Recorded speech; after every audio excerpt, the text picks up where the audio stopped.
प्रणाम, मैं रिंकी सिंह। हमारे चैनल अम्मा के गीत में आपका स्वागत है। मैं एक गाली गीत गाने जा रही हूँ। आप इस गाने को सुनिए, लाइक करिए और कमेंट करके बताइए गाना आपको कैसा लगा। सर्वसाले आए हैं तिलक चढ़ाने, सर्वसाले आए हैं तिलक चढ़ाने, तिलक में लाए हैं क्या क्या सामान, अरे जल्दी से हमको बता, हे हटा फटाफट तिलक चढ़ा, फटाफट तिलक चढ़ा।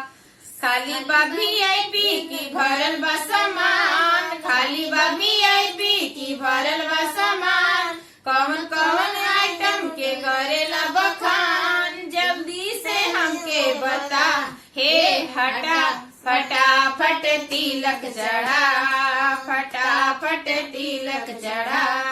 सर्वसाले आए हैं तिलक चढ़ाने, तिलक में लाए हैं क्या क्या सामान, जल्दी से हमको बता, हे हटा फटाफट तिलक चढ़ा, फटाफट तिलक चढ़ा।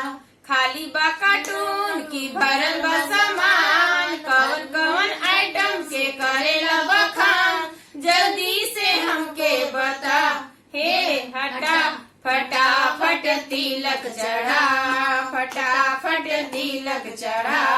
सर्वसाले आए हैं तिलक चढ़ाने, तिलक में लाए हैं क्या क्या सामान, जल्दी से हमको बता, हे हटा फटाफट तिलक चढ़ा, फटाफट तिलक चढ़ा।